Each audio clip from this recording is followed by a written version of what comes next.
ओम सभी को नमस्ते। आज ये वीडियो हम कालवा गुरुकुल से बना रहे हैं। हमारे आचार्य राजेंद्र जी जो गुरुकुल के संचालक हैं, गो भक्त हैं और वेदों का पठन पाठन ब्रह्मचारियों को कराते हैं। आज हम एक जो मन की शंका है उसको दूर करने की कोशिश करेंगे इस क्वेश्चन से। तो आचार्य जी से मैं आज कुंभ के बारे में पूछना चाहूँगा कि आचार्य जी ये जो कुंभ है ये सनातन है।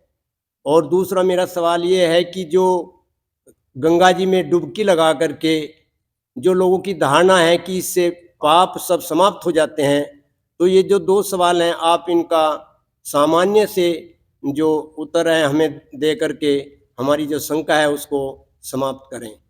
आचार्य जी। पहला प्रश्न आपका, क्या कुंभ सनातन से है? कुंभ सनातन से नहीं है। ये राजा हर्षवर्धन के समय से प्रारंभ हुआ है। और दूसरी बात, आपने गंगा स्नान की बात करी, तो कुंभ का और गंगा स्नान का कोई दोनों का आपस में संबंध नहीं है, क्योंकि कुंभ 4 जगह लगता है। एक हरिद्वार, एक प्रयागराज, एक उज्जैन और एक नासिक। तो गंगा केवल 2 जगह पर है, हरिद्वार में है और प्रयागराज में है। उज्जैन और नासिक में तो गंगा है ही नहीं, तो गंगा में डुबकी लगाने और इसका कोई संबंध नहीं रहा। दूसरी बात यह है कि चलो, जब जब प्रयागराज में या हरिद्वार में लगे तब गंगा में डुबकी लगा करके तब तो पापों से तरा जा सकता है। ऐसी मान्यता ये गलत है, ये पौराणिक मान्यता है। पापों की मुक्ति केवल भोग करके होती है, क्योंकि परमात्मा न्यायकारी है। ईश्वर सच्चिदानंद स्वरूप, निराकार, सर्वशक्तिमान, न्यायकारी, दयालु, अजन्मा, अनंत, निर्विकार, अनादि, अनुपम, सर्वाधार, सर्वेश्वर, सर्वव्यापक, सर्वांतरयामी, अजर, अमर, अभय, नित्य, पवित्र और सृष्टि करता है। तो परमात्मा अपने न्यायकारी गुण को छोड़ेगा नहीं।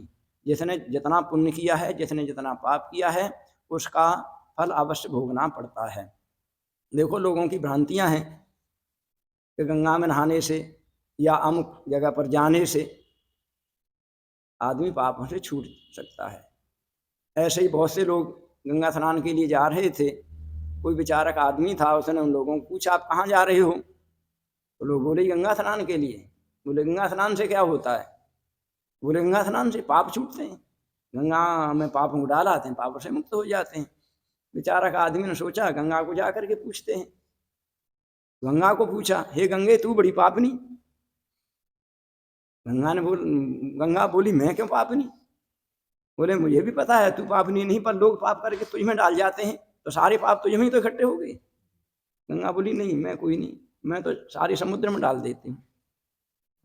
वो आदमी समुद्र पर पहुंचा, समुद्र को पूछा, समुद्र बड़ा पापी। समुद्र बोला, मैंने क्या पाप किया? बोले, तूने तो नहीं किया, पर लोग पाप करके गंगा में डालते हैं और गंगा से सारे तुझ में इकट्ठे हो रहे हैं।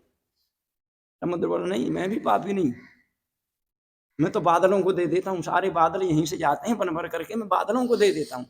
उस व्यक्ति ने बादलों को पूछा। बादल बोले, जी हम भी पापी नहीं, जिसके जितने पाप होते हैं हम उसके उसी के घर पे बरसा देते हैं, उसके उसी को यों के त्यों लग जाते हैं। कहने का मतलब ये है कि कोई कितना भी कर लेना, पाप छूटता नहीं है। ये आलंकारिक घटना है। कोई ऐसा ना कहने लग जाए कि गंगा बोलती है, समुद्र बोलता है या बादल बोलते हैं, ऐसा कुछ नहीं है। ये केवल ये समझाने की लिए उदाहरण दिया गया है कि पाप छूटते नहीं, कहीं भाग लेना। और लोग ये कहते हैं कि बृहस्पति इतने दिन में घूम करके ये आ जाता है, वो आ जाता है, उसका प्रभाव पड़ता है।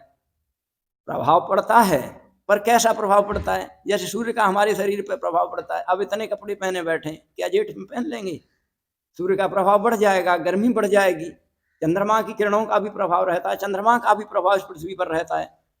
अमावस्या पूर्णिमा के दिन समुद्र में ज्वार भाटे आते हैं, इस प्रकार का प्रभाव पड़ता है। और कोई यूं कहे कि इन दिनों में गंगा नहाने से ऐसा बृहस्पति ग्रह आएगा कि इस दिन गंगा में नहाने से पाप छूट जाएंगे, ये मान्यता जब तक इस देश में रहेगी तब तक इस देश को कोई नहीं बचा सकता है और पापों से मुक्ति कोई नहीं दिला सकता है। हम चाहते क्या हैं? हमारी केवल ये मान्यता है कि देश पापों से मुक्त हो जाए, धर्म का नाश हो, धर्म की वृद्धि हो, यही तो चाहते हैं। हम बेधर्मियों को क्यों भगाना चाहते हैं? क्योंकि वह धर्मी हैं, वो मांसाहारी हैं, वो शराबी हैं, उनकी सामाजिक मान्यताएं ठीक नहीं है और व्यवहार उनके अच्छे नहीं है, उनको हटाना चाहते हैं। यही तो पाप है, इन्हीं को तो हटाना चाहते हैं। तो पापों को हटाना चाहते हैं तो हमें ये करना पड़ेगा। ऐसे पापों की मुक्ति मानेंगे तो देश का उद्धार नहीं हो सकता है, ना मनुष्य का उद्धार हो सकता है। तो ये आपका बहुत बहुत धन्यवाद। इस वीडियो के माध्यम से हम गुरुकुल में जो वीडियो बनाते हैं ये आप ज़्यादा से ज़्यादा देखें और शेयर करें। कोई भी शंका समाधान है उसको कमेंट बॉक्स में आप लिख करके हमारे पास भेज सकते हैं, हम उसका आपको जवाब देंगे। आप हमारा वीडियो देखते हैं, आपका बहुत बहुत धन्यवाद। ओम।